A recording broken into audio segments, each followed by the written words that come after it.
third and final period of regulation here in Philadelphia at the class of 1923 arena. Syracuse trailing Drexel by 1, 3-2 off of a late goal in the second period from Ryan Thomas. It's his second of the weekend, the second of the period for Syracuse after one to open the frame from Brock Albers.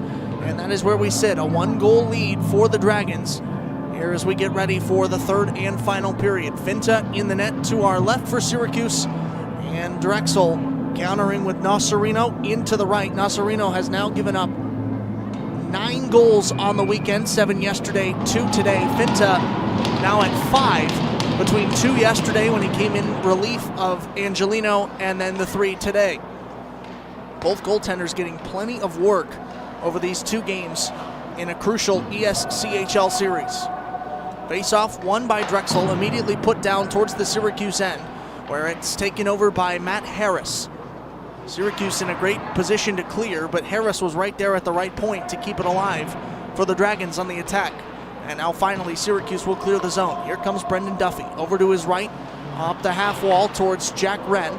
Wren puts it back towards the right point, Sean Cato. Cato scored his first goal of the season yesterday in Syracuse's 8-7 shootout loss to these Drexel Dragons.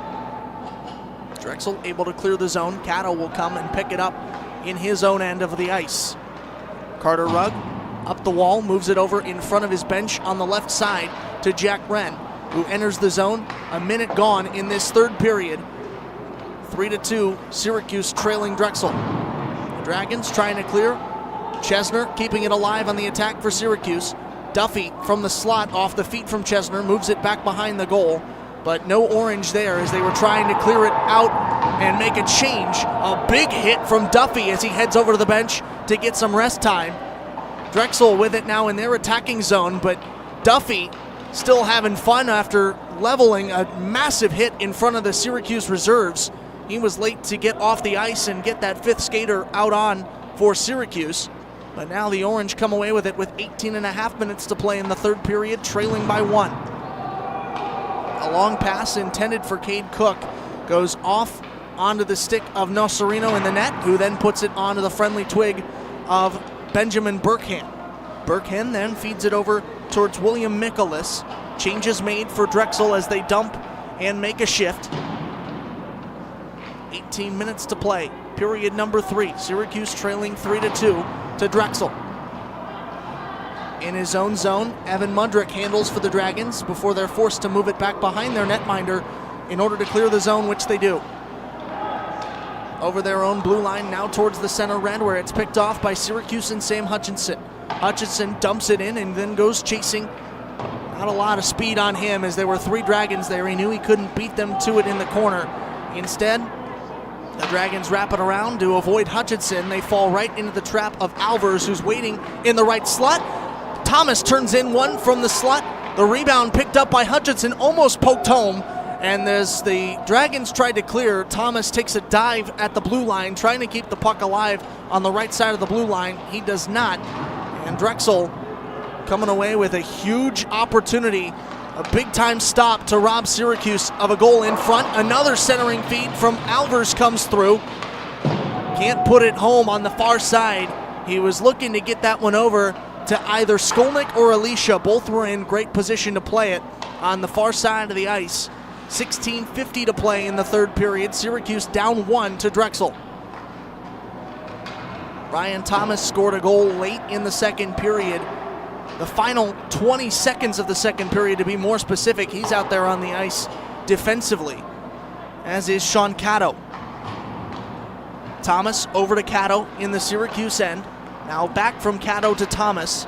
As Thomas moves it up towards the top of the zone, Brock Albers. Albers lost it at the red line for a moment before moving it onto the stick of his teammate Anthony Larkin. Larkin feeds Pendergrass. Pendergrass moves it into the left slot for Albers, who then takes it out to the blue line and has it stolen away by Ryan Sambuco. Sambuco had both of the goals in the second period, the only 2 for either squad. Both of them came on the power play. He walked it in, sent it over to Matt Harris on the left circle, who then tested Finta. Finta up to the task, making a stop to keep this one at a 1-goal game, with Drexel out ahead of Syracuse and under 16 minutes to play in the third period. Icing called as Syracuse tried to clear it down, and Alvers was not able to get to the corner before Drexel's Brady Doyle did. Coming up next for Syracuse, they'll return back to upstate New York for a home-and-home with Oswego February 7th at the Tennessee Ice Pavilion on their home ice, and then they'll head to Oswego on the 8th to battle the Lakers.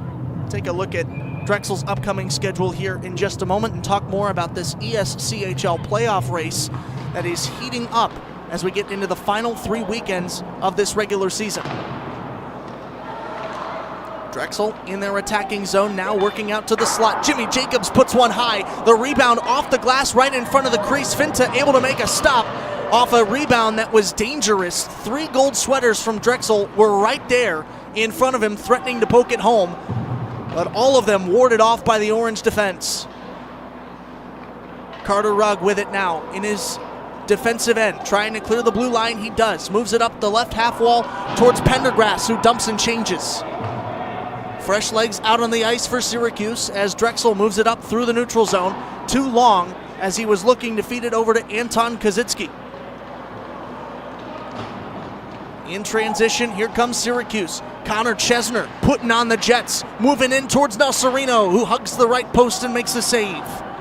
Rebound goes out to the left point. Jack Wren, who turns one in. The rebound poked in, and Syracuse scores! Brendan Duffy ties us at 3, and the Orange very much alive.